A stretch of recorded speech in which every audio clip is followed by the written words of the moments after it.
ఇచ్చిన ఆస్తి మీకే చెందాలని చెప్పి హైకోర్టుకు పోయి మేము తెలుగుదేశం పార్టీ మేమందరం కలిసి స్టే తీసుకొని వస్తే మీరు కొట్టాలు గుడిసెలు వేసుకుంటే అక్కడ అప్పులు చేసి 50,000 లక్ష రూపాయలతో బుల్డోజర్లు పెట్టి కొట్టించారు, పోలీసులు పెట్టి. అవన్నీ గుర్తుందేమో మీకు?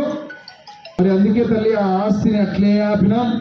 రేపు మళ్ళా మీ అందరికి ఒక మాట చెప్పిపోతుంది, ఇంకా 40 రోజులు ఉంది. ఇంకా ఈ 40 రోజులు తర్వాత మీరు, ఎందుకంటే కొంతమందికి పట్టా ఉంది, పేపర్ ఉంది, కానీ స్థలం ఎక్కడుందో తెలియదు. కొంతమందికి ఏమో స్థలం ఎక్కడుందో తెలుసు, అయినా అక్కడ వీళ్ళు కొట్టేయాలని చూసినప్పుడు ఆ భూమిలోకి పోలేకున్నారు. 2. కాబట్టి నేను మీ అందరికీ చెప్పేది ఏమంటే, ఎక్కడైతే స్థలము ఉంది అంటే మళ్ళా చెక్ చేపించి సర్వే చేపిస్తాం. ఆ పట్టా ఉన్న వాళ్ళకి స్థలము ఉంటే స్థలం, ఒకవేళ స్థలం ఏదైనా వేరే రూపకంగా అమ్ముకున్నా, వేరే వాళ్ళకి ఇచ్చినా, లేకపోతే అది ఏదన్నా కానీ పొరపాటుకు పోయినా వాళ్లకు ఖచ్చితంగా ఇల్లు ఇస్తాం. మీరు చంద్రబాబు నాయుడు గారు, కేంద్ర ప్రభుత్వం ఇద్దరు కలిసి కట్టినటువంటి ఇల్లు మళ్ళీ దాన్ని బ్రహ్మాండంగా చేపించి మళ్ళీ దాన్ని బ్రహ్మాండంగా చూపించిన తర్వాత చేస్తాం.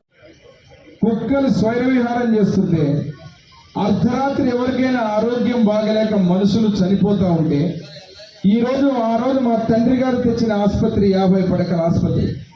ఆ ఆసుపత్రి తెచ్చిన తర్వాత నేనేం చేశాను, 100 పడకలు చేయించి 18 కోట్ల రూపాయలతోటి నబార్డు నిధులు తీసుకొని వచ్చి 22 మంది డాక్టర్లు పెంచే విధంగా నేను ఆర్డర్ తీసుకొని వచ్చి శాంక్షన్ చేసుకొని వచ్చి ఆ ఆసుపత్రిని పెద్దగా చేయాలంటే 5 ఏళ్ళు కడతనే ఉన్నారు దాన్ని.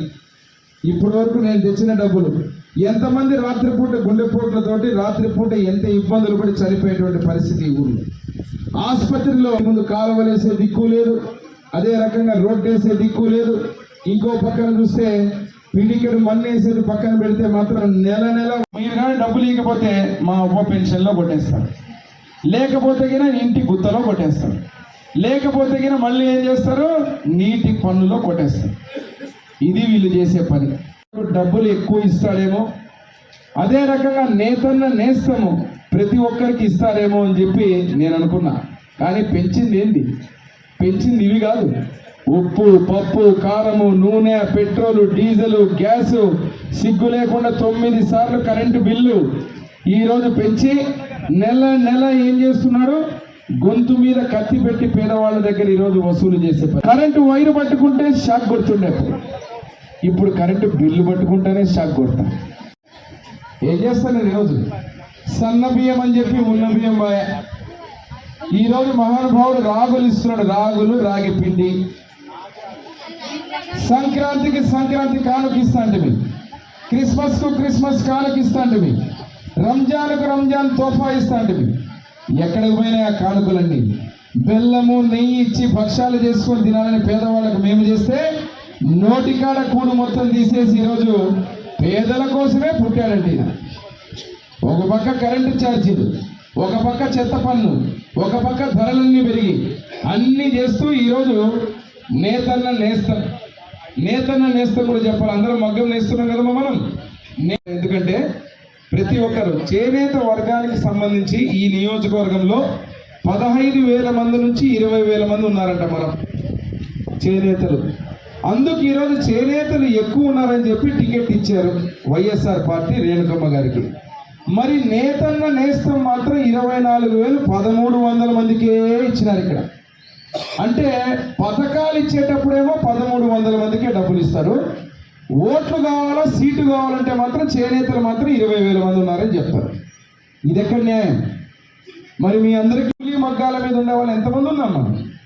అంటే మీకు ఇక్కడ చేనేతల ఓట్లయితే కావాలా, చేనేతలకు పథకాలు మాత్రం, డబ్బు మాత్రం మీరు ఇయ్యరు. మీ అందరికీ ఒకటే చెప్తున్నా, ఈరోజు ముఖ్యంగా ఏదైతే నా తండ్రి గారు ఇచ్చిన పట్టాలు, అదే రకంగా ఆ పట్టాలలో నేను కట్టించినటువంటి ఇల్లు చంద్రబాబు గారు కేంద్ర ప్రభుత్వం ఆశీర్వాదంతో ఈ ఇల్లు, ఈ స్థలాలు రేపు మొట్టమొదటిసారిగా మీ ఆశీర్వాదంతో సైకిల్ ఓటు వేసి నన్ను గెలిపించి అధికారంలోకి వచ్చిన మొదటి కార్యక్రమం, ఎవరికైతే ఇల్లు లేవో వాళ్ళకి ఇల్లు ఇస్తాం. అందుకే ఈరోజు మీ అందరికి ఒక మాట ఇచ్చిపోతున్నా, రేపు సైకిల్ గుర్తు ఓటు వేస్తే బీసీలు, ఇక్కడ ఉన్న వాళ్ళందరూ మీరు బీసీలే తల్లి. బీసీలందరికీ ఒక శుభవార్త ఏమంటే 50 సంవత్సరాలకే 4000 పెన్షన్ ఇస్తామని చెప్పి మీ అందరికీ తెలియజేస్తున్నాం. ఎంతమంది ఉంటే అంతమంది, దానికి కూడా మళ్ళీ లెక్క లేదు, ఇది లేదు. 1 2 మన బిడ్డలకు ఏదైతే సైకిల్ గుర్తుకోటు వేస్తే బీసీ సోదర సోదరీమణుల బిడ్డల పెళ్లిళ్ళు జరిగితే ₹1,00,000 పెళ్లి కానుక ఇస్తామని చెప్పి మళ్ళీ తెలియజేస్తున్నాం. 3 సుఖం ఉన్నప్పుడు ఎవరైనా ఉంటారు, కష్టం ఉన్నప్పుడు సహాయం చేయాలి. నేను గతంలో కూడా చెప్పాను, చంద్రబాబు నాయుడు గారు ఒక మనిషి చనిపోతే శ్మశాన ఖర్చులకు ₹5,000 ఇచ్చి, మామూలుగా సహజ మరణం అయితే 2 లక్షలు ఇచ్చేవాళ్ళం, ₹5,00,000 ప్రమాదంలో చనిపోతే చంద్రన్న బీమా ఇచ్చేవాళ్ళం. ఏం చెప్పా ఈ జగన్, మాట తప్పను మడమ తిప్పను అని చెప్పి వైఎస్ఆర్ బీమా 10 లక్షలు ఇస్తానని ఎక్కడిచ్చాడు? ఎవరికైనా ఇచ్చారా తల్లి? ఒక్కరికైనా సాయం చేశాడా? ఒక్కరికి లేదు. ఏమ్మా 2 చేసినారు, పైగా ఇవ్వలేదన్న, అది కూడా ఇవ్వలేదు. మరి అందుకే తల్లి ఈరోజు బీసీలందరికీ సోదర సోదరీమణులకు చెప్తున్నాం, రేపు సైకిల్ గుర్తుకోటు వేస్తే చంద్రన్న బీమా 5 లక్షలు కాదు 10 లక్షలు ఇవ్వబోతున్నామని చెప్పి మీ అందరికీ తెలియజేస్తున్నాం. ఇది భవిష్యత్తు. దీంట్లో ముఖ్యంగా ఆడబిడ్డ నిధి. ఈ ప్రాంతంలో మీరందరూ ఇంట్లో మగ్గం నేస్తారు, కూలీ మగ్గాల మీద కష్టపడతారు. 2 ఉంటే 3,000, 3 ఉంటే 4,500, 4 ఉంటే 6,000 తల్లి. పెన్షన్ వేరు, ఇది వేరు. మళ్ళా అదే కాకుండా రెండవది, గ్యాస్ ధర పెరిగిపోయింది. 3 గ్యాస్ సిలిండర్లు సంవత్సరానికి సైకిల్ గుర్తుకోటు వేస్తే ఫ్రీగా ఇస్తాం, ₹1 పెట్టాల్సిన అవసరం లేదు. 3 మా అక్కలు చెల్లెళ్ళు ఈ జిల్లాలో ఎక్కడికి పోవాలన్న ఆర్టీసీ బస్సులో ఫ్రీగా ప్రయాణం చేయొచ్చు, ₹1 పెట్టాల్సిన అవసరం లేదు. 4 ఏం చెప్పా, ఆ బిడ్డను చూపించి అమ్మ ఒడి అనే, ఈ బిడ్డను చూపించి మేనమామ అనే. మా అక్క గుద్దే, అబ్బా జగన్ మేనమామ అనే నా బిడ్డ అని చెప్పి, ఈ బిడ్డను చూసి మేనమామ అనగానే ఏం చేసా, మేనమామ 15,000 ఇస్తానని చెప్పి 1 సంవత్సరం ఏమో 13,000 ఇచ్చా, 1 సంవత్సరం ఏమో 11,000, 1 సంవత్సరం 8,000, 1 సంవత్సరం 0. ఇంకొక బిడ్డ ఉంటే ఒక బిడ్డకు మేనమామ, రెండో బిడ్డకు కంసమామ, ₹1 కూడా ఇయ్యలే. నిజమా తల్లి నేను చెప్పింది? నేనేమైనా అబద్ధం చెప్తున్నానా? మరి ఈరోజు పరిస్థితి అర్థం చేసుకొని ఈ అమ్మఒడి పనికిరాదు. తల్లికి వందనం పేరు మీద ఎంతమంది బిడ్డలు ఉంటే అంతమందికి 15,000 ఇస్తాం సైకిల్ గుర్తుకోటు వేస్తే. అందుకే పని కల్పించాలని ఆ టెక్స్టైల్ పార్కులోనే సిల్క్ ప్రొడక్షన్ చేసే విధంగా ఒక ఆలోచన చేస్తున్నాం. ఆ పరిశ్రమ వస్తే పనులు వస్తాయి, ఉద్యోగాలు వస్తాయి. ఇక్కడ నుంచి ఒక ఆడకూతురు చెప్తుంది నాకు, నా బిడ్డని దూరం పంపి 100 ఎకరాలు నేను కేటాయించి, ఆ రోజుల్లో మా తండ్రి అప్పరల్ పార్కు పెడితే కడపకు తీసుకొని పోయి, అప్పుడు ఎమ్మెల్యే కేశవరెడ్డి, రాజశేఖర రెడ్డి ముఖ్యమంత్రి. మొన్న నేను 100 ఎకరాలు కేటాయించి మళ్ళీ నేను ILFS ద్వారా DPR చేయించి పరిశ్రమ తెచ్చే ముందర నేను ఓడిపోతే ఆ భూమిలో రియల్ ఎస్టేట్ వ్యాపారం చేసుకుంటారు, కానీ ఆ పరిశ్రమను తెచ్చిపెట్టాలనే ఆలోచన 5 ఏళ్ళు ఎందుకు చేయలేదని, బడుగుల మీద, బీసీల మీద, బడుగు బలహీన వర్గాల SC ST మైనారిటీల మీద ప్రేమ ఉంటే ఎందుకు చేయలేదని అడుగుతున్నాను. మరి ఇన్ని రకాలుగా జరుగుతూ ఉంటే 5 సంవత్సరాలు ఎక్కడున్నారు ఈ బీసీ నాయకులు? ఇప్పుడు వచ్చి బీసీ అని మాట్లాడి బ్రహ్మాండంగా మాట్లాడుతున్నారు. మళ్ళా చెప్తున్నా, నేను చెప్పిన మాటలన్నీ గుర్తుపెట్టుకొని ఖచ్చితంగా ఆశీర్వదించి గెలిపిస్తారని చెప్పి మీ అందరికీ చేతులెత్తి మొక్కుతున్నా తల్లి. వాళ్ళ పేరు చేసుకుంటారు. ఇన్ని చేసిన తర్వాత ఈ రోజు మీకు ఒక ఇల్లు అయినా ఇచ్చినారా? ఇల్లే కదా, అది తల్లి. ఇప్పుడు ఆ లెక్కంతా తీస్తామమ్మా, ఎవరెవరు ఏమేమి చేశారో లెక్కంతా తీసిన తర్వాత మీ ఆశీర్వదించిన తర్వాత ఎవరైతే పేదలు ఉన్నారో, అర్హులు ఉన్నారో వాళ్ళకి ఇల్లు.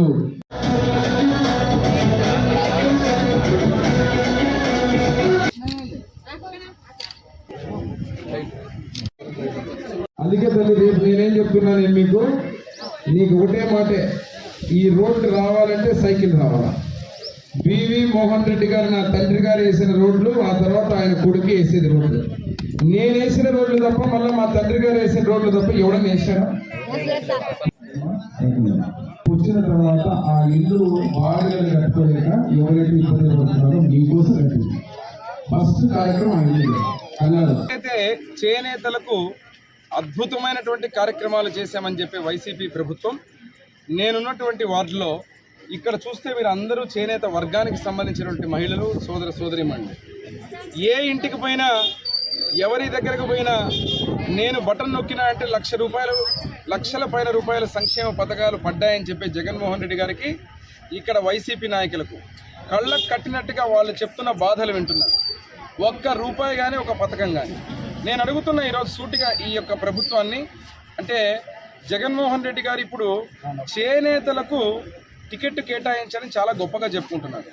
మరి ఇక్కడ 15,000, 20,000 మంది, 25,000 మంది చేనేతలు ఉన్నారని చెప్పుకునేటువంటి ఈ పార్టీ 1300, 1400 మందికి మాత్రమే నేతన్న నేస్తం ఇవ్వడం జరిగింది. అంటే మీరు పథకాలు ఇచ్చేటప్పుడు మాత్రము 1300, 1400 మాత్రమే ఇస్తారు.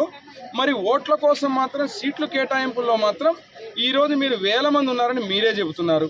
మరి ఎందుకు ఇవ్వలేదని అడుగుతున్నారు.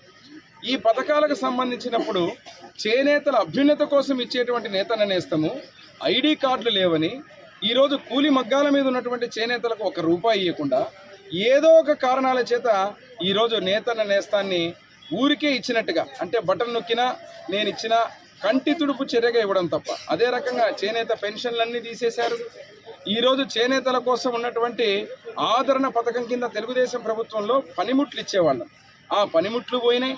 ఈరోజు ఇక్కడ ఉన్నటువంటి ప్రతి ఒక్క పేద చేనేత కళాకారులందరూ కూడా ఇంటింటికి నెల మీరు చెత్తకు పన్ను వసూలు చేసుకుంటూ కనీసం వాళ్ళు కట్టకపోతే వాళ్ళ ఇంటి గుత్తలు పెంచి ఆ ఇంటి గుత్తల మీద కోసుకొని మొత్తం అంతా తీసుకొని పోతున్నారు. మరి ఇది అన్యాయం కాదా?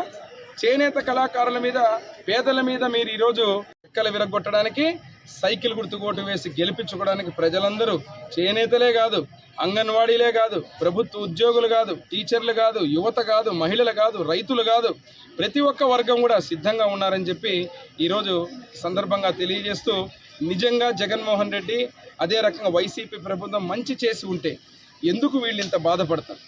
ప్రతి ఇంటి దగ్గర పోతే ఈరోజు ఒక ఆవేదన, అప్పుల భారం, కూలీలుగా పనిచేసేటువంటి పరిస్థితి చేనేత కళాకారులు. కేవలము తెలుగుదేశం ప్రభుత్వంలో బాడిగలు కట్టుకోలేమని చెప్పి ఇళ్ళు ఇస్తే ఆ ఇళ్లకు మీ వైసీపీ రంగులు కొట్టుకొని కనీసం షెడ్లు శాంక్షన్ చేసిన షెడ్లు కానీ ఆ ఇళ్ళు కానీ ఒక్క ఇల్లు కూడా ఇచ్చిన దాఖలా లేవు. మరి ఇదేనా ప్రేమ మీకు బీసీల మీద, చేనేతల మీద అడుగుతున్న ఈ ప్రభుత్వాన్ని? ఈరోజు ఒకటేనండి, ఎందుకంటే ప్రజలు సిద్ధంగా ఉన్నారు. రాజకీయ సమాధి వైసీపీ పార్టీ కట్టబోతున్నారు. సైకిల్ గుర్తుకు ఓటు వేసి చంద్రబాబు నాయుడు గారిని, పవన్ కళ్యాణ్ గారిని, మోడీ గారి నాయకత్వంలో ఎన్డీఏ ప్రభుత్వాన్ని ఇక్కడ ఎమ్మెగనూరులో కూటమి అభ్యర్థిగా జయనాగేశ్వరరెడ్డిని ఆశీర్వదిస్తారని నా తండ్రి బివి మోహన్ రెడ్డి గారి ఆశీర్వాదంతో, నందమూరి తారక రామారావు గారి ఆశీర్వాదంతో, చంద్రబాబు గారి ఆశీర్వాదంతో, లోకేష్ బాబు గారి ఆశీర్వాదంతో, మా ఎమ్మెగనూరు ప్రజల ప్రతి ఒక్కరి ఆశీర్వాదంతో అన్ని వర్గాలు కూడా ఓటు వేసి గెలిపించుకుంటారని చెప్పి తెలియజేస్తారు.